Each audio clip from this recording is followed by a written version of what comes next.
Baik, semoga kemarin ada hari yang baik ya. Mungkin ada yang kerja, ada yang jalan-jalan juga. Tapi kemarin buat saya ada satu highlight sendiri. Beberapa dari kita di tempat ini kita ke Potakoway State Park. Tapi begitu sekitar jam 5 sore itu sheriff pada datang. Terus guardnya semuanya pada turun, langsung semua anak-anak disuruh keluar. Ayo semuanya keluar dari air, katanya begitu. Nggak biasanya juga gitu ya. Itu dalam nggak ada 5 menit kayaknya langsung air tenang. Biasanya ada anak-anak main dan sebagainya gitu. Terus ya udah kita langsung beres-beres. Wah puji Tuhan sekali. Pas setelah beres-beres ternyata nggak lama rintik-rintik. Terus mulai hujan. Habis masukin barang ke mobil. Setelah itu kita keluar dan begitu di dalam perjalanan keluar dari Potakoway State Park ternyata itu mulai hujan dan ternyata tambah besar. Mungkin beberapa dari saudara mengalami ya. Buat saya itu lumayan cukup menakutkan. Kenapa? Karena visibility itu hampir zero gitu. Jadi benar-benar saking kerasnya itu wipernya yang sudah yang kencang ya, yang kedua tuh udah sampai nggak mampu lagi, sampai hujan, di suara hujan di kaca itu sangat keras sekali. Banyak mobil sampai ke pinggir karena memang udah susah untuk melihat. Ini kayaknya jarang-jarang sekali terjadi seperti itu gitu. Tapi memang luar biasa. Setelah itu ada satu hal yang indah yang luar biasa. Mungkin saudara lihat ada pelangi. Wah, pelanginya bagus sekali. Jadi pelanginya bukan hanya satu, bahkan ada 2, ada double pelangi.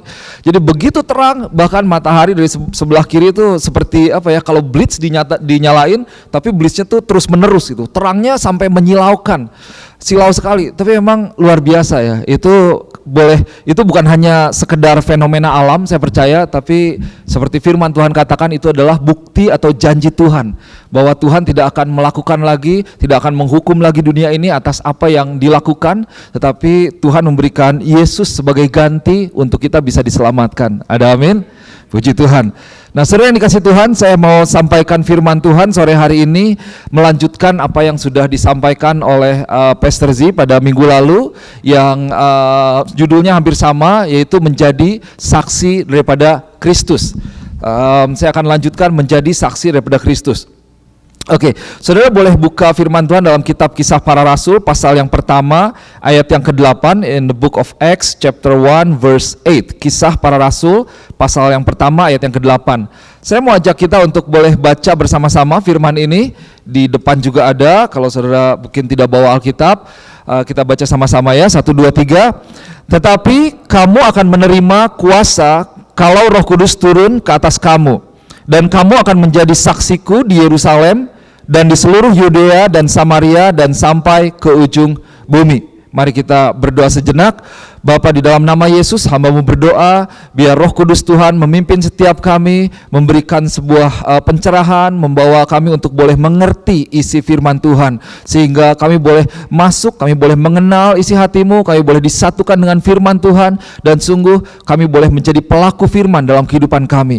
Firman-Mu yang boleh menuntun kehidupan kami Tuhan, sehingga kami tidak hanya sekedar memukul, kami tidak sekedar hanya bergerak, tapi setiap yang kami lakukan itu boleh maksimal dan membawa kemuliaan bagi nama Yesus. Roh Kudus yang boleh sungguh bekerja, ada urapan Tuhan, ada otoritas Tuhan di tempat ini. Di dalam nama Yesus hamba berdoa. Amin. Amin. Nah, saudara yang kasih Tuhan, sedikit saya mau review lagi tentang satu firman ini. Di sini merupakan satu perkataan yang Yesus katakan sendiri ya. Kisah Para Rasul pasal yang pertama ayat yang ke-8 ini di Alkitab saudara kalau ada itu dikasih warna merah. Jadi Tuhan katakan bahwa kalau Roh Kudus turun ke atas kamu, kamu akan menerima kuasa dan kamu akan menjadi saksiku. Jadi ada 4 hal yang perlu terjadi dalam kehidupan kita. Yang pertama, kita perlu dipenuhi oleh Roh Kudus Tuhan. We need to be filled by the Holy Spirit. Ya, and then yang kedua, kita perlu diperlengkapi oleh Roh Kudus. Setelah Roh Kudus turun, dan kalau engkau akan menerima kuasa kalau Roh Kudus turun. Jadi ini merupakan satu paket gitu. Kalau Roh Kudus turun, kita menerima Roh Kudus, maka kita akan diperlengkapi. We need to be empowered by the Holy Spirit. Don't just stop by being fulfilled by the Holy Spirit, but we need to be empowered. We receive the power, the talents, the gifts, and everything that the Holy Spirit has in store for us. Nah, saudara yang kasih Tuhan, kemudian ternyata jangan hanya berhenti sampai di situ, tetapi setelah kita dipenuhi, kita diperlengkapi, kita perlu dipimpin oleh Roh Kudus. Dan berikutnya kita akan menggenapi rencana Tuhan dalam kehidupan kita. Nah, ini merupakan satu paket. Perlu kita sadari terus bahwa Roh Kudus diberikan kepada kita itu ada tujuannya. Ada amin? Jadi Roh Kudus diberikan, kuasa yang diberikan itu Tuhan punya tujuan, yaitu untuk kita boleh menjadi saksi. Nah, ini merupakan sebuah the ultimate goal for every believers. Jadi tujuan akhir, tujuan semuanya dari kehidupan kita ini untuk seperti ini, yaitu menjadi saksi akan Yesus. Untuk kita menyaksikan kehidupan Yesus, menyaksikan apa yang Tuhan buat untuk setiap umat manusia. Saudara yang kasih Tuhan, kalau kita ternyata miss atau kita tidak melakukan atau tidak menggenapi, ternyata kehidupan kita itu keluar daripada tujuan Tuhan. Dan sebenarnya kalau kita lebih dalam lagi kita pahami kata dosa itu sebenarnya artinya bukan melakukan hal yang salah, tapi dosa itu meleset daripada tujuan. Wah, ini lebih dalam lagi. Jadi kalau kita meleset dari tujuan, kita berarti sudah meleset dari sasaran, kita sudah berdosa ternyata. Begitu. Kita bukan melakukan yang salah, tapi tidak menggenapi rencana Tuhan. Well, kehidupan kita ya tidak seperti seharusnya bagaimana kita dibuat. So, saya mau ajak setiap kita untuk kita boleh jadi pribadi yang filled with the Holy Spirit, empowered by the Holy Spirit, led by the Holy Spirit, so we can fulfill the purpose of God in our life. Kita bisa menggenapi rencana Tuhan. Kenapa? Karena itulah tujuan utama kita diberikan Roh Kudus. Nah, kemudian kalau kita lihat di dalam kitab Kisah Para Rasul ini, di situ ditulis bahwa kamu akan menjadi saksi. Kalau engkau menerima kuasa, menerima Roh Kudus, engkau akan menjadi saksi di Yerusalem, Yudea, Samaria sampai ke ujung bumi. Nah, saya mau ajak saudara untuk kita boleh melihat seperti ini, dan nanti kita akan lihat bagaimana kehidupan Yesus sendiri. Bahwa di sini ada 4 circle ya, ada 4 lingkup sosial yang harus kita jalani, dan ternyata itu semakin luas, semakin luas, semakin luas. Jadi di sini kalau dikatakan Yerusalem itu ya orang-orang yang terdekat dengan kita ya. Kemudian Yudea itu tetangga, kota tetangga. Samaria itu lebih jauh lagi, di mana sudah ada perbedaan budaya, sudah perbedaan sosial, nilai-nilai dan lain sebagainya. Kemudian sampai ke ujung bumi itu lebih luas lagi. Nah, saya percaya bahwa kita sebagai orang Kristen, kita perlu memperluas area sosial kita nih. We need to enlarge our social circle. Begitu. Untuk kita bisa menjadi saksi, kita tidak boleh hanya diam di gereja. Ada amin? Nah, seringkali nih orang Kristen yang katanya punya roh Tuhan, katanya diurapi dan lain sebagainya, tetapi kesibukannya hanya di gereja terus. Sementara kalau ke gereja berhadapan dengan orang-orang yang tidak kenal Tuhan, kita menjadi orang-orang yang diam atau takut dan tidak memakai kuasa Tuhan, atau tidak berjalan di dalam Roh Kudus, malah sayangnya mungkin jadi malah terbawa-bawa dengan apa yang dunia lakukan gitu. Dan di sini ada 4 circle, yaitu Yerusalem. Oke lah, puji Tuhan, kita harus kuat di dalam persekutuan kita, dalam sebagai satu tubuh Kristus kita harus kuat. Tapi saya mau encourage untuk kita boleh lebih luas lagi pergaulan kita nih, yaitu ke Yudea, ke teman-teman kita. Begitu. Dan kita mesti lebih luas lagi, bahkan bukan hanya di Yudea, orang-orang yang mungkin Kristen, sesama Kristen yang kita sudah kenal, tetapi bahkan kita cross culture. Nah, kalau dibilang Samaria, itu Samaria adalah orang-orang yang sebenarnya udah beda budaya, mereka tidak mengenal Tuhan, mereka beda nilai-nilai. Nah, ini adalah satu circle yang perlu kita masuki lebih lagi, begitu. Dan baru sampai akhirnya lebih luas lagi. Maksudnya seperti apa? Saudara yang dikasih Tuhan, saya mau ajak kita untuk jangan hanya kita bergaul dengan orang-orang yang gereja aja gitu. Amin. Don't just stay at the church. Kemarin ada yang ikut volunteer di satu daerah, itu bukan nggak tahu Kristen atau tidak gitu ya. Nah, ini satu hal yang saya mau ajak betul-betul untuk kita, saya pribadi nih, kita perlu coba lihat di masyarakat ini, di tempat di mana kita tinggal, kemana kita bisa masuk lebih lagi di luar lingkungan gereja. Nah, kalau mungkin kegiatanmu ya bagus, ada carousel, ada doa, begitu ya, ada ibadah hari Minggu. Tapi apakah kita punya lingkungan lain selain lingkungan gereja? Apakah kita punya lingkungan teman-teman selain teman-teman gereja? Gitu. Apakah kita punya sosial yang memang bukan lingkungan gereja? Kalau kita tidak punya, wah saya katakan sayang sekali, sedih sekali. Karena engkau berada pada satu tempat di mana tidak ada lagi kesempatan untuk engkau menjadi saksi Kristus. Sudah bisa lihat? Nah, jadi mari kita boleh enlarge our circle. Kita perluas lagi. Kalau kita lihat kehidupan Yesus, Yesus tuh banyak bergaul dengan orang-orang berdosa ya, dengan pemungut cukai, dengan orang-orang yang tidak kenal Tuhan. Yesus masuk lebih dalam lagi, dia tidak hanya sekedar dia ada dia menyampaikan firman Tuhan, dia menyampaikan kebenaran firman Tuhan, tetapi untuk menyaksikan Bapa, yaitu orang yang belum mengenal Tuhan, Yesus perlu ketemu dengan orang yang memang belum kenal Tuhan, yang mana mereka tidak ada di gereja, tapi mereka ada di Yudea, mungkin ada di Samaria atau berada di ujung bumi. Nah, ini yang perlu kita masuki, area ini perlu kita masuki di dalam kehidupan kita. Nah, saya mau kasih sebuah ilustrasi. Kalau misalnya satu orang mau bikin sebuah bisnis gitu ya, atau mau mengerjakan proyek, dan proyek ini sebuah proyek yang besar, engkau perlu melibatkan banyak orang. Engkau perlu melibatkan banyak orang. Saya percaya bahwa engkau akan memilih orang-orang yang mumpuni, katanya gitu, yang capable, ya, mumpuni. Wah, ini kayak istilah silat aja, mumpuni. Orang-orang yang bukan hanya mumpuni, capable atau mampu, tetapi orang-orang yang juga disukai oleh orang. Apalagi kalau orangnya yang ada di depan, customer service dan lain sebagainya. Kalau customer service kan nggak mungkin dikasih orang yang susah senyum gitu ya. Nanti gimana mau masuk, gimana mau beli gitu. Sales namanya sales harus halo apa kabar gitu kan, harus ramah gitu. Karena ya dia digaji atau dapat uang dari situ gitu.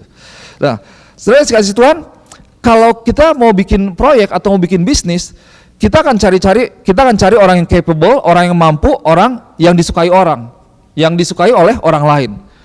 Nah, ternyata Tuhan kan punya satu proyek yang besar nih. Allah punya satu proyek untuk membawa keselamatan kepada dunia ini, kepada semua orang. Tetapi menarik, Tuhan memilih orang-orang yang berbeda loh.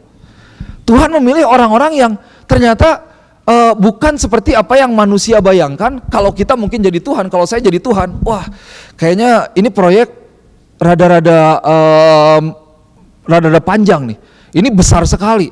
Saya perlu seorang CEO kayaknya yang mengenal gitu ya, yang pinter. Ini perlu orang yang punya kapasitas, perlu orang yang mengerti betul tentang bagaimana salesman kah untuk mengabarkan firman Tuhan, perlu orang-orang yang berani dan lain sebagainya. Tetapi ternyata Tuhan punya pilihan yang berbeda. Di dalam Alkitab kalau kita lihat, orang-orang pilihan Tuhan itu bisa jadi bukan orang-orang yang akan kita pilih kalau kita dipercayakan proyek yang sama.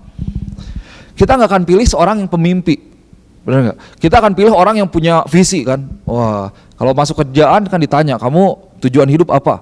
Misalnya, kamu bisa bayangkan 5 tahun dari sekarang kamu ngapain? Misalnya, 5 tahun, ya setahun juga belum pak, gitu kan, udah 5 tahun. Wah ini kayaknya nggak jelas nih tujuan hidupnya gitu kan. Ditanya begitu kan simple ya, kalau yang di tempat kerjaan. Tapi ternyata di dalam Alkitab Yusuf seorang pemimpi, Daud tukang nikung. Nah, nikungnya nikung prajurit sendiri lagi. Nikung maksudnya nyelingkuhin istri daripada prajurit sendiri. Begitu. Tuhan pilih ternyata. Tuhan pakai untuk jadi jalur keturunan Yesus. Pembunuh bahkan. Yunus lari dari Tuhan. Disuruh malah kabur. Gimana ya mau dibawa jadi untuk kerjasama. Paulus seorang pembunuh. Gideon Musa orang yang tidak percaya diri. Siapakah aku Tuhan? Aku begini-begini. Orang yang baper semuanya. Yeremia juga, aduh andaikan aku mati dalam rahim ibuku gitu ya. Mending hari kematianku itu biarlah jadi hari yang terkutuk. Waduh itu puisi negatif itu udah keluar semua. Saudara baca di Yeremia, orang paling baper, nabi paling baper kayaknya. Paling bawa perasaan. Tuhan suruh untuk membawa restorasi gitu ya, pembangunan kembali bait Tuhan Yerusalem gitu. Ternyata aduh berat Tuhan, sedikit-sedikit ngeluh, bahkan udah pengen mati. Yeremia tuh. Sakeus orang pendek. Nah sekarang ngomong fisik. Siapa gitu? Kadang-kadang aduh ya, aku kurang tinggi Tuhan, aku kurang pendek, kurang hitam, kurang putih lah dan sebagainya. Yang putih pengen hitam, yang hitam pengen putih, repot juga ya. Itu yang Indonesia, wah produk kecantikan laku tuh karena image dibikin kamu harus putih gitu. Sementara orang bule di sini pengen jadi coklat. Oh, kayak saya gini kan. Jadi nggak usah repot-repot, udah coklat puji Tuhan gitu. Jadi mengucap syukur aja dengan apa yang ada. Abraham, kalau kita ngomong tentang umur, Abraham sudah tua sekali ya. Tapi Tuhan pakai, dia masih still productive in his old age. Itu banyak pribadi-pribadi di dalam Alkitab itu ternyata kalau kita suruh pilih, mungkin bukan menjadi pilihan kita, tetapi mereka adalah orang yang dipilih oleh Tuhan. Nah, siapa di sini yang merasa bahwa aduh saya nih siapa ya gitu, saya bukan apa-apa gitu. Bahasa Inggris kayak poco-poco, patah-patah gitu kali. Susah. Kerjaan ya segitulah dari dulu begini-begini aja susah juga gitu. Asal muasal ya darah bukan biru. Mungkin cuman Paremon aja darah biru kali, nggak tahu ya keturunan siapa begitu kali ya. Kayaknya saya siapa ya? Aduh dibanding dengan dia saya nggak ada apa-apanya. Coba benar apa benar? Benar nggak? Kadang-kadang kita minder kan, sering kali gitu ya. Kalau ketemu orang kita mengukur diri kita, aduh siapa ya? Apalagi kalau disuruh pelayanan juga, kamu ayo bantu di sini kan. Aduh pastor jangan saya deh, saya belum bisa. Nah kadang-kadang gitu. Atau masa saya nggak pernah loh belajar tentang ini misalnya. Atau aduh benar gitu, orang kita kan yang jago pun sombong ke dalam gitu ya. Enggak, saya biasa-biasa aja gitu kan. Padahal udah tahu-tahu jelas keren gitu bisa gitu ya. Atau dia aja lah gitu. Inilah aku Tuhan, utuslah dia gitu. Soalnya seperti itu ya. Tapi saudara, saya mau ajak kita lihat satu firman ini di dalam 1 Korintus pasal yang pertama. Nah ini firman yang luar biasa sebenarnya. Kalau tadi saya sampaikan bahwa di dalam Alkitab ada banyak contoh orang yang ternyata tidak capable, tidak mampu, tetapi Tuhan pilih. Nah, kita boleh baca sama-sama ya. Ini kuningnya kelihatan nggak? Oke. Di ayat yang ke-26, firman Tuhan katakan demikian. Ingat saja saudara-saudara, bagaimana keadaan kamu ketika kamu dipanggil, menurut ukuran manusia, tidak banyak orang yang bijak, tidak banyak orang yang berpengaruh, tidak banyak orang yang terpandang. Ayat 27, tetapi apa yang bodoh bagi dunia dipilih Allah untuk memalukan orang-orang yang berhikmat, dan apa yang lemah bagi dunia dipilih Allah untuk memalukan apa yang kuat, dan apa yang tidak terpandang dan yang hina bagi dunia dipilih Allah, bahkan apa yang tidak berarti dipilih Allah untuk mendiadakan apa yang berarti, supaya jangan ada seorang manusia pun membegahkan diri di hadapan Allah. Nah, saudara dikasih Tuhan, saudara siapa yang di sini kalau dilihat ya, yang merasa bahwa engkau ini bukan orang yang pintar gitu. Ya, saya bukan orang yang pintar. Saya sempat sampaikan ya, name SMP saya itu masih Cecil, karena nggak ada SMA negeri yang bisa terima saya gitu. Wah, berani-berani gitu. Karena emang jujur saya suka tukang main. Ya, saya percaya nggak ada orang yang bodoh ya, cuman yang malas banyak gitu. Salah satunya saya dulu gitu. Kalau belajar mungkin jadi pinter, cuman ya udah lewat lah ya. Gitu. Mau ujian SMA, mau Eptanas, saya main skateboard sampai jam 4 pagi. Ya udah pulang, ganti baju, jam 8 pagi, jam 9 pagi lagi ujian kan, ya ngantuk lah. Mau ngerjain apa ya nggak tahu, sebodoh amat lah. Kan Eptanas udah lulus SMA kan, saya pikir nggak pengaruh kan. Kalau ujian universitas kan itu UMPTN atau ujian sendiri gitu. Eptanas nggak ada artinya. Jadi buat apa? Nah, pikiran yang salah gitu. Anak muda kan taunya pokoknya ya gimana gua yang paling bener gitu. Gitu. Jadi kalau dibilang pinter, siapa yang merasa di sini yang nggak pinter ya? Sama ya. Kecuali ada yang merasa pinter mungkin. Atau yang merasa lemah kayaknya, aduh saya nggak bisa apa-apa Tuhan, saya nih hina, dina, papa gitu. Siapa yang merasa tidak terpandang, aduh saya ini kayaknya bukan keturunan dari Bill Gates kah, bukan keturunan Sultan Keraton Jogja yang Hamengkubuwono kesekian gitu. Saya bukan keturunan raja-raja. Atau di sini yang kadang-kadang firman Tuhan bilang yang merasa tidak berarti. Apalah aku ini gitu. Hanya sekedar ombak yang hari ini ada terus besok, it's like a wave in the ocean gitu ya. It's like bunga yang tumbuh nanti udah layu juga. Well, saudara, puji Tuhan, firman Tuhan katakan itulah yang dipilih Allah. Engkau yang bodoh bagi dunia, di situ saya tebelin tuh sebenarnya kalau kelihatan ya. Yang bodoh bagi dunia dipilih Allah. Orang yang tidak berpengaruh, tidak bijak, itu yang tidak terpandang yang dipilih oleh Allah. Yang lemah bagi dunia dipilih oleh Allah. yang hina bagi dunia dipilih oleh Allah. Yang tidak berarti bagi dunia, itulah yang dipilih Allah. Berarti kalau engkau adalah orang-orang yang seperti ini, engkau dipilih Allah. Kebalikannya, kalau engkau merasa bijak, engkau merasa hebat, engkau merasa terpandang, mungkin keluarga saya nih, saya keturunan ini, suku saya, status saya udah paling hebat, kekayaan saya dan lain sebagainya, engkau merasa pintar karena engkau mungkin bisa kuliah yang lebih tinggi daripada orang-orang lain, bisa belajar yang lebih baik misalnya, engkau merasa kuat, merasa tinggi, engkau merasa berarti, mungkin engkau merasa qualified, wah saya ini bisa. Well, ternyata Tuhan tidak memilihmu. Kenapa? Karena firman Tuhan katakan justru terbalik. Orang yang tidak bisa apa-apa, orang yang hina, tidak terpandang, tidak berarti, itulah orang yang dipilih oleh Allah. Nah, puji Tuhan, saya percaya kita ini adalah orang-orang yang dipilih Allah selama kita boleh punya sikap dan attitude seperti yang firman Tuhan katakan dalam 1 Korintus 1, 26 sampai 28 ini. Ada amin? So, untuk menjadi saksi Tuhan, bagaimana kualifikasinya? Kualifikasi Tuhan ternyata tidak seperti kualifikasi kita. Tuhan tidak mencari orang yang pintar, yang bisa, tetapi Tuhan mencari orang yang available. Saudara katakan available. Nah, Tuhan cari orang yang available. Available itu apa ya? Ya yang bersedia begitu. Yang mau begitu. Terlepas daripada apapun kondisimu, kalau engkau pintar ya puji Tuhan gitu. Tuhan berikan talents and gift, Tuhan berikan kemampuan itu untuk kita pakai untuk kemuliaan bagi nama Tuhan. Tetapi jangan sampai kita pakai itu untuk seolah-olah kita lebih pintar, lebih kuat atau mengandalkan kekuatan kita sendiri. Nah, tetapi Tuhan cari orang yang mau. Saya percaya bahwa untuk menjadi saksi Tuhan hanya dibutuhkan dua hal, yaitu punya hati dan ketaatan. Punya kemauan, punya availability, and then we obey God's calling. Kita mau dan kita taat, kita ikut aja. Wah, so yang kasih Tuhan, sungguh bahwa apa yang terjadi dalam kehidupan saya, dan saya percaya apa yang terjadi dalam kehidupan saudara, itu merupakan kasih karunia Tuhan, berkat Tuhan yang luar biasa. Bahwa kalau kita bisa sampai di dalam posisi ini, bukan karena sungguh kuat atau gagah kita ya, tetapi karena Tuhan. Kenapa justru balik lagi bahwa kalau kita mau, kita menyediakan diri kita, Tuhan akan memakai kita. Tuhan bisa merubahkan kondisi kita. Saya gagap, sekarang saya bisa ngomong di depan orang. Well, nggak punya apa-apa, saya nggak pernah berpikir untuk sederhana ya, untuk bisa keluar negeri. Aduh, keluar pulau aja ke Manado bisa menabungnya mesti 10 tahun kali. Uangnya dari mana ya? Orang tua di PHK misalnya, aduh mikir-mikir mau naik pesawat ke Manado berapa juta. Tapi semuanya karena Tuhan, semuanya karena Tuhan. Di dalam Tuhan, Tuhan bisa merubah kehidupanmu. Tuhan bisa membalikan kehidupanmu. Mari kita tidak melihat bagaimana kehidupan kita sekarang, tetapi kita boleh melihat bagaimana kehidupan kita di depan bersama-sama dengan Tuhan. Because nothing will be impossible when we are with God.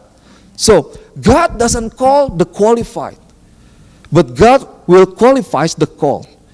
Tuhan ini tidak memanggil orang yang punya kualifikasi gitu. Tetapi Tuhan akan qualifies, Tuhan akan melayakan orang yang dipanggil Tuhan. Those whom God calls, He equips. Kalau orang yang available, yang menyediakan dirinya, yang memberikan dirinya, maka Tuhan yang akan memperlengkapimu. Saudara yang dikasih Tuhan, sungguh kalau engkau boleh menyediakan dirimu, Tuhan yang akan memberikan setiap perlengkapan yang engkau perlukan untuk menggenapi rencana Tuhan. Ada amin. Nah, seringkali kita memang dibatasi oleh pemikiran kita. Kita dibatasi oleh siapa diri kita. Padahal yang Tuhan cari bukan kepintaran. Yang Tuhan cari bukan ketenaran. Bukan siapa dirimu. Engkau mungkin bukan orang yang, waduh kalau dia kan seperti ini, dia seperti ini, dia seperti ini. Engkau mungkin tidak bisa berkata bahwa tape ini, mungkin nggak ada susah gitu mau ngomong. Tapi itulah yang Tuhan cari. Engkau yang bodoh bagi dunia, yang hina bagi dunia, tidak terpandang bagi dunia, itu yang Tuhan cari, itu yang mau Tuhan pakai untuk menjadi saksi Tuhan. So saudara dan saya, kita qualified untuk menjadi saksi Tuhan. Ada amin? Nah, sekarang kita lihat begini. Jangan pernah kita berkata bahwa saya tidak bisa, saya tidak mampu, atau bukan saya orangnya. Karena kalau engkau mau, maka Tuhan akan memampukan engkau, Tuhan akan melayakkan engkau, Tuhan akan menyertai engkau. Nah, kalau begitu kita lihat sekarang di dalam kitab Markus pasal yang kedua, ayat yang ke-14 sampai ayatnya yang ke-17. Nah, dua poin utama yang saya bahas di awal yaitu bahwa Roh Kudus diberikan kepada kita, dan kemudian untuk menjadi saksi Tuhan, kita adalah orang-orang yang qualified. Kita adalah orang-orang yang disertai, dilayakkan, diperlengkapi oleh Tuhan. Kita tidak perlu khawatir bahwa bukan orang-orang yang pintar, yang baik, yang tenar yang dipakai Tuhan, tetapi kita semua dipakai Tuhan. Tuhan cari untuk menjadi saksi daripada Tuhan. Nah, saya mau ajak saudara untuk melihat seperti ini. Di dalam kitab Markus pasal 2 ayat 14 sampai 17 firman Tuhan katakan demikian. Kemudian ketika ia berjalan lewat di situ, ia melihat Lewi anak Alfeus duduk di rumah cukai, lalu ia berkata kepadanya, "Ikutlah aku." Maka berdirilah Lewi lalu mengikuti dia. Ayat 15. Kemudian Yesus makan di rumah orang itu. Banyak pemungut cukai dan orang berdosa makan bersama-sama dengan dia dan murid-muridnya, sebab banyak orang yang mengikuti dia. Nah, saudara kalau lihat, satu saat Yesus ini dibilang dia adalah seorang peminum dan pelahap. Nah, itu ada di Alkitab. Yesus loh, ternyata Yesus emang senang makan. Karena orang ngelihat ketemu Yesus, lagi makan. Ketemu, lagi makan lagi nih. Benar, ada ayatnya. Saudara search, ia seorang peminum dan pelahap. Benar, Yesus dibilang begitu. Kenapa ya? Karena tiap orang lihat ini lagi makan mulu. Sama Sakius ketemu, turun, aku mau makan. Wahyu 3 ayat 20, ketok pintu, bukakan, aku akan makan di rumahmu, gitu kan. Yesus emang senang makan, tapi makannya bukan hanya makan sekedar biasa, punya tujuan dalam makannya. Nah, makan perlu ada tujuan, saudara. Jangan cuma untuk makan-makan aja gitu ya. Nah, so again balik lagi, ternyata ketika Yesus makan sama orang Lewi itu, banyak pengikutnya, pemungut cukai dan orang berdosa makan bersama-sama dengan dia dan murid-muridnya. Wah, sekarang gereja lebih bahaya. Kita seringkali sebagai orang Kristen kadang-kadang, ngumpulnya sama orang berdosa loh. Gimana itu kan pergaulan yang buruk, merusak kebaikan kebiasaan yang baik gitu. Well, kalau kita tidak bergaul dengan mereka, kapan kita bisa menjangkau mereka ya? Betul ya? Orang yang tidak mengenal Tuhan nggak akan kayak zombie gitu datang sendiri ke gereja, saya butuh Yesus gitu ya, tolong gitu. Orang sakit nggak akan datang sendiri, kita yang mesti ada di dalam mereka. Yang penting ada tujuan Tuhan dalam pergaulan kita. Begitu. Nah, kemudian firman Tuhan katakan seperti ini. Pada waktu ahli-ahli Taurat dari golongan Farisi melihat bahwa ia makan dengan pemungut cukai dan orang berdosa itu, berkatalah mereka kepada murid-muridnya, "Mengapa ia makan bersama-sama dengan pemungut cukai dan orang berdosa?" Nah, ini intimidasi nih, ditanya kepada murid-muridnya. "Loh, gimana Tuhan kok ngumpulnya sama orang berdosa?" Begitu ya. Yesus mendengarnya dan berkata kepada mereka, "Bukan orang yang sehat yang memerlukan tabib, tetapi orang sakit. Aku datang bukan untuk memanggil orang benar, melainkan orang berdosa." Nah, saudara yang kasih Tuhan, saudara bisa lihat bahwa Yesus dia memberikan waktunya, bahkan dia memutuskan untuk berfellowship, bersekutu dengan orang Lewi dan bahkan orang-orang yang berdosa. Pemungut cukai yang mana pada waktu itu merupakan golongan yang tidak disukai oleh banyak orang. Ini IRS nih. Ini tukang tagih pajak gitu, apalagi dulu galak begitu ya. Salah satunya Sakius, itu orang yang suka nagih-nagih duit dan kadang-kadang lebih memakai kekuasaannya. Tapi Yesus makan dengan mereka. Saudara boleh lihat bahwa even Jesus dia circle-nya itu tidak hanya sekedar circle dengan murid-muridnya saja, Yerusalemnya gitu ya. Atau dengan murid-muridnya yang lebih luas lagi, ada 300 muridnya, dengan Yudea mungkin. Tapi dia cross bahkan ke Samaria, yang menurut orang-orang Farisi itu tidak boleh, bahwa bagaimana kok Yesus dengan orang berdosa.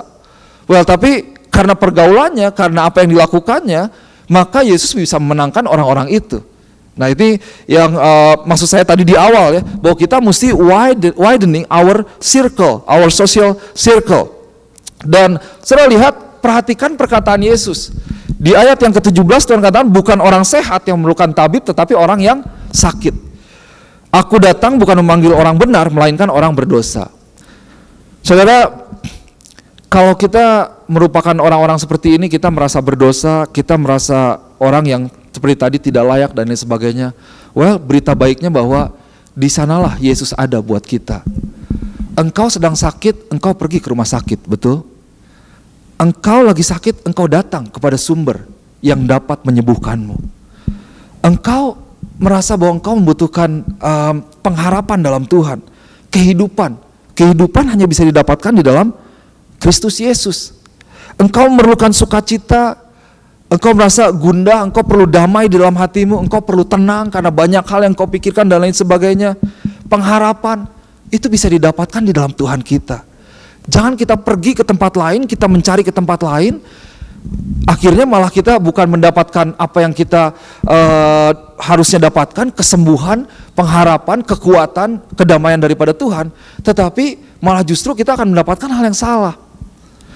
Saya kalau handphone saya rusak, saya pergi ke sesuai dengan mereknya di situ gitu, nggak akan ke merek yang lain gitu ya.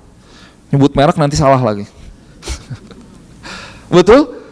Manualnya kan kita lihat manualnya sesuai dengan produknya. Produknya dari mana, dibuatnya oleh siapa. Kalau rusak, ada kesalahan, kita balik kepada produk manual daripada produk itu sendiri. Nah, kita ini produk daripada Tuhan. Jawaban kehidupan kita ada di manual book kita, di sini. Sumbernya yaitu Tuhan kita sendiri. Dan saya yang kasih Tuhan, di situ saya tulis bahwa sekarang adalah saat yang tepat.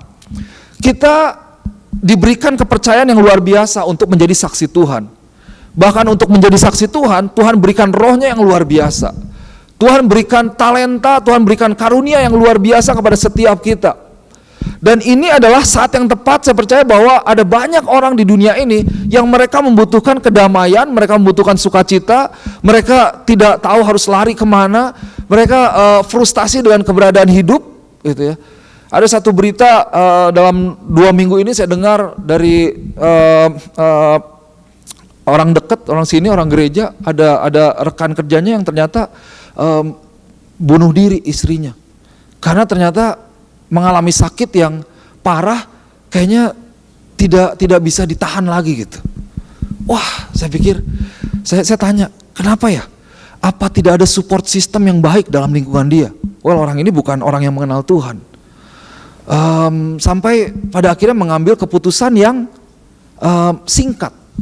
Nah, saudara, ada satu kalimat, sebentar ya, saya tiba-tiba teringat, kebenarannya bagus. Pastor Rick Warren ini yang bilang, jangan engkau mengambil keputusan yang permanen untuk masalah yang temporary. Nah, itu dia. Many times we take a permanent decision for a temporary problem. Masalah yang kau hadapi di dunia ini, apakah keuangan dan lain sebagainya, that's just temporary, isn't that right? Tapi jangan ambil keputusan yang permanen. When you end your life like that, wah, itu permanent decision tuh. Itu jauh, bahkan panjang, bahkan kekal selama-lamanya. Nah, kita jangan sampai kita terlalu dikuasai oleh emosi kita, sehingga sebenarnya masalah-masalah yang permanen yang bisa kita selesaikan dengan, ya mungkin tetap perlu waktu gitu ya, mungkin 1 bulan, mungkin 3 bulan, pekerjaan akan menjadi lebih baik, mungkin keuangan lebih baik, keluarga mungkin lebih baik, tapi akhirnya karena hanya masalah yang sementara, kita ambil keputusan yang permanen. Wah, itu salah tuh, itu merugikan diri kita sendiri. Nah, kalau kita kembali ke firman ini, bahwa ternyata ada banyak orang sekarang di dunia ini yang mengalami seperti ini. Mungkin kau tidak pernah sadar, tapi teman-temanmu, orang-orang yang paling dekat, mereka mungkin bisa jadi oke ya, tetapi dalam hati mereka menangis untuk mencari sebenarnya aku ini untuk apa begitu. Orang yang tidak punya tujuan dalam hidup mereka yang hanya ikut saja apa yang ada, apa yang sedang terjadi hari-hari ini, ikut budaya yang ada. Mereka mungkin yang sedih, tidak punya pengharapan karena apa yang terjadi dalam kehidupan mereka, atau mereka yang mengalami sakit bahkan yang bisa jadi begitu berat, tetapi tidak ada orang-orang yang memberikan jawaban yang sejati atau menawarkan atau memberitakan jawaban yang sejati itu, yang mana bisa didapatkan dalam pribadi Yesus Kristus. Dan engkau adalah saksi Tuhan di tempat di mana engkau Tuhan taruh pada saat ini.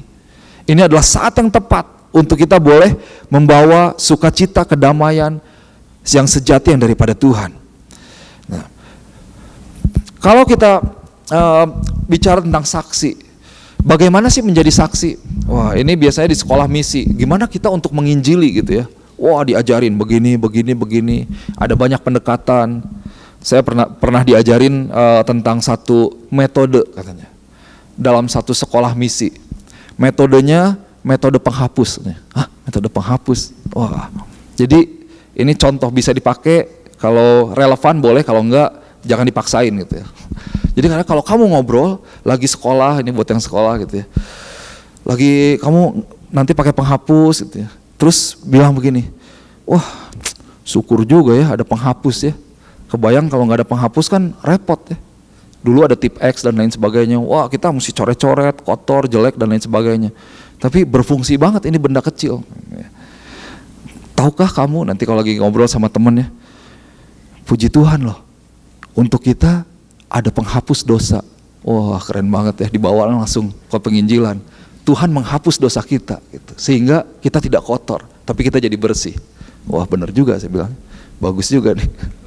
Nah ada banyak pengajaran atau yang bukan salah tapi bisa dipakai ya, untuk penginjilan praktikal. Kita bisa pakai ya mesti kreatif aja sendiri gitu, dibawa pokoknya ujung-ujungnya kepada Tuhan aja.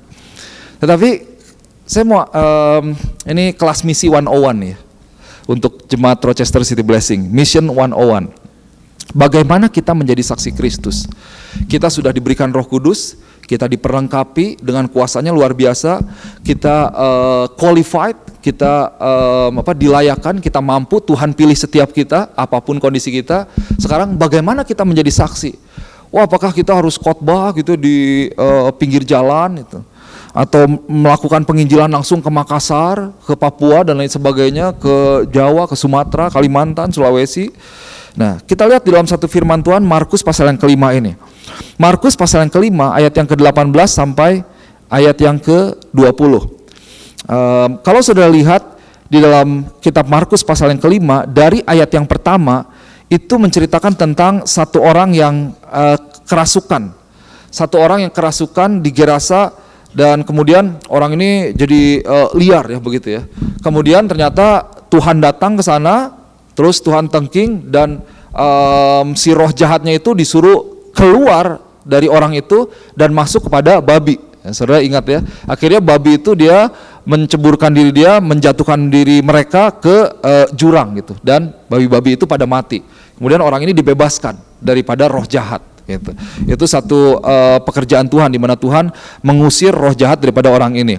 Nah kemudian pada ayat yang ke-18 firman Tuhan katakan demikian. Pada waktu Yesus lagi naik lagi ke dalam perahu, orang yang tadinya kerasukan setan itu meminta supaya ia diperkenankan menyertai dia. Jadi orang ini pengen ikut. Aku ikut dong, mau ikut Tuhan katanya. Mau menyertai Tuhan. Wah, jalan serta Yesus. Oh Tuhan, saya ikut Tuhan, saya melayani Tuhan seumur hidupku. Saya tinggal di pastori aja lah pokoknya di gereja Tuhan. Saya harus ada di rumah Tuhan. Wah, udah Kristen banget pokoknya gitu. Tetapi Yesus, ayat yang 19, Yesus tidak memperkenankannya. Sama Yesus nggak boleh, menarik loh. Tetapi ia berkata kepada orang itu, pulanglah ke rumahmu, kepada orang-orang sekampungmu, dan beritahukanlah kepada mereka segala sesuatu yang telah diperbuat oleh Tuhan atasmu dan bagaimana ia telah mengasihani engkau. Orang itu pun pergilah dan mulai memberitakan di daerah Dekapolis segala apa yang telah diperbuat Yesus atas dirinya, dan mereka semua menjadi heran. Wah, ini luar biasa. Jadi saudara bisa bayangkan, waktu orang mau ikut Yesus, sama Yesus nggak boleh loh, gitu ya. Kalau kita kan udah, ya gitu. Pak ikut dong mau misi, nggak boleh, kamu di sini aja, nggak usah ikut misi kemana gitu. Memang ternyata benar ya, kalau saya renungkan seperti yang Pastor Z sempat sampaikan bahwa orang Amerika pernah disurvei katanya, kalau gembalanya Yesus ternyata itu di bawah 40% atau di bawah 30% yang mau gembalanya Yesus sendiri gitu. Karena Yesus kalau marahin kan langsung, kamu keturunan ular beludak gitu ya. Lah ini mau ngikut Yesus, Tuhan aku mau menyertai engkau Tuhan. Habis bersih baru ngalami encounter gitu ya, wah dibersihkan. Mau ikut Tuhan? Enggak, kamu nggak bisa, pulang ke rumah gitu. Iya. Kalau itu udah kayaknya murtad lagi kalau kita yang mau ikut Yesus nggak boleh gitu. Gimana ini? Ini Tuhan. Tapi Yesus mengajarkan orang ini satu hal yang berbeda, sesuai dengan apa yang disampaikan sebelumnya, bahwa kita diberikan Roh Kudus, kita diperlengkapi untuk kita menjadi saksi. Nah, menjadi saksi itu seperti apa? Sederhana sekali. Seperti apa yang Tuhan katakan, pulanglah ke rumahmu, kepada orang-orang sekampungmu, kepada lingkungan di mana engkau berada, sosialmu itu seperti apa? Kembalilah ke sana. Ini bukan virtual ya, tapi ini nyata nih. Kamu pulang ke tempat dari mana engkau berasal. Kemudian begini, beritahukanlah kepada mereka segala sesuatu yang telah diperbuat oleh Tuhan atasmu dan bagaimana Ia telah mengasihani engkau. Sederhananya begini, menjadi saksi Tuhan itu adalah menyaksikan kembali atau menceritakan ulang apa yang Tuhan telah kerjakan, apa yang Tuhan telah buat terhadap diri kita, apa yang telah Tuhan lakukan, yaitu mati di kayu salib bagi diri kita. Saya sungguh percaya bahwa saudara pernah mengalami berkat Tuhan di dalam kehidupanmu. Ada amin? Engkau bahkan mengalami mujizat. Wah, kemarin kita dengar dari keluarga Oktatia bagaimana Deon ya, baby Deon itu baby mujizat tuh. Wah, itulah yang diceritakan. Ceritakan aja apa yang Tuhan kerjakan.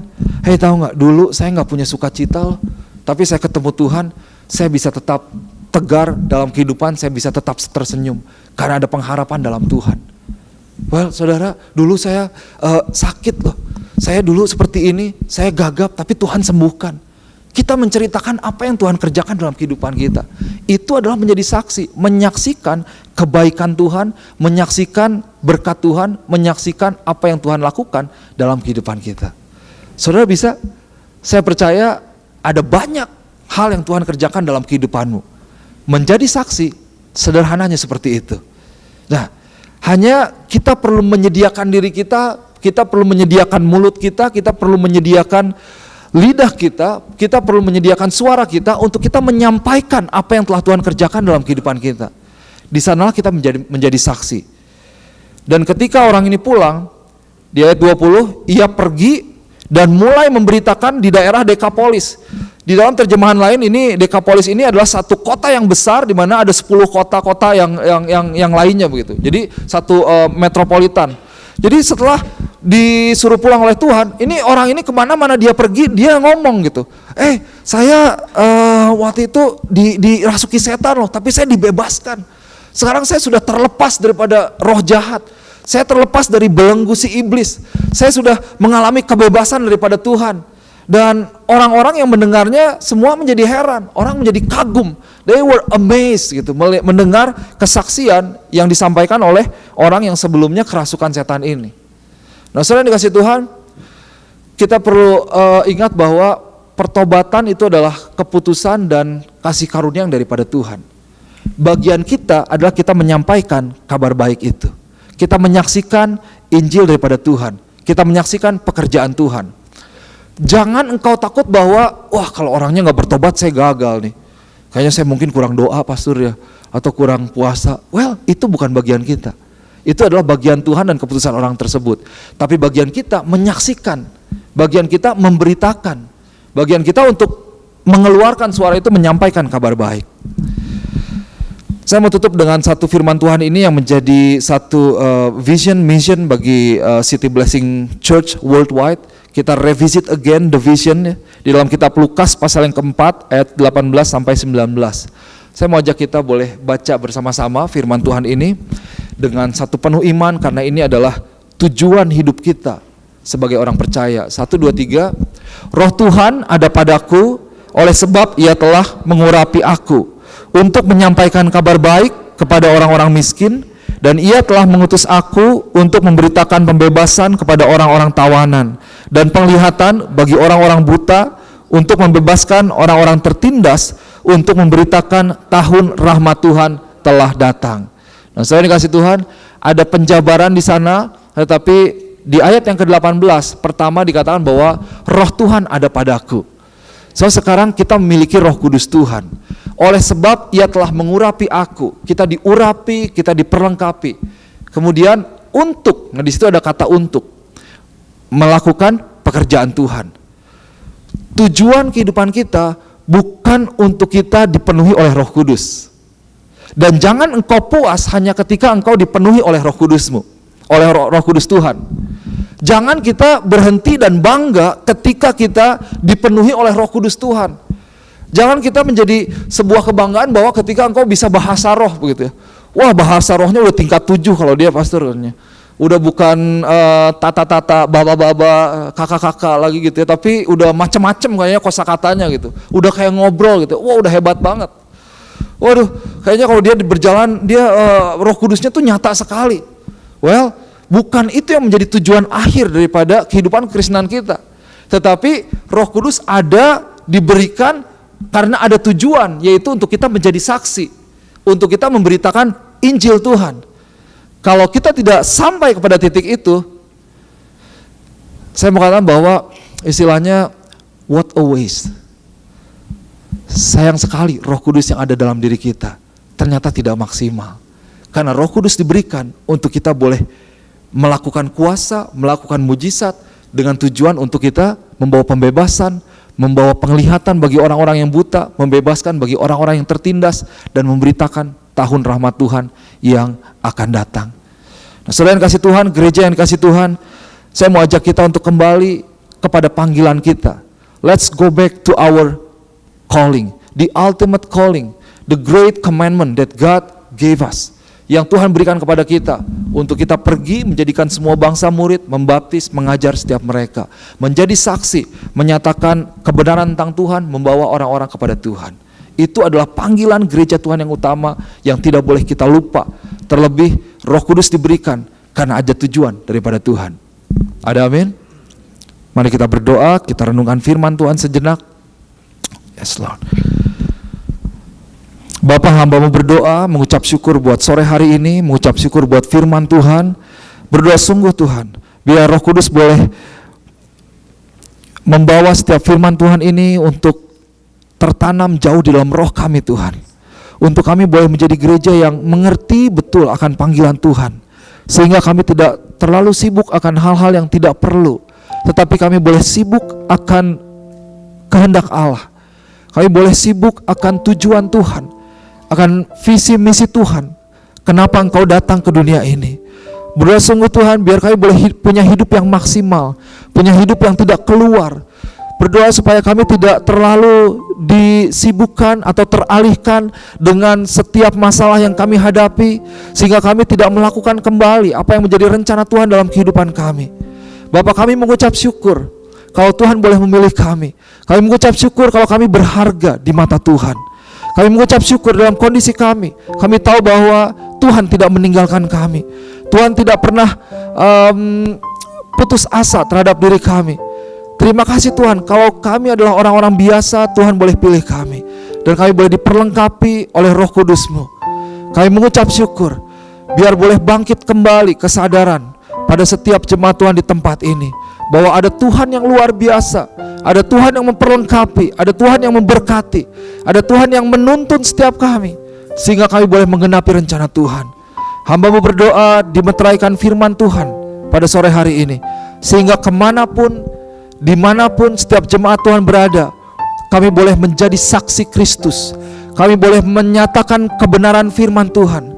Kami boleh menceritakan kembali, menceritakan ulang apa yang Tuhan kerjakan dalam kehidupan kami, untuk orang bisa melihat bahwa sungguh ada Allah yang hidup, dan setiap diri kami menjadi bukti nyata akan pekerjaan keajaiban Tuhan. Dan biar mereka boleh melihat bahwa ada Yesus yang mampu membawa mereka keluar dari masalah, menyelamatkan hidup mereka. Bapa, terima kasih Tuhan, terima kasih Bapa, terima kasih Roh Kudus. Dimeteraikan firman Tuhan, di dalam nama Yesus hamba berdoa, haleluya, amin, amin, amin, puji Tuhan.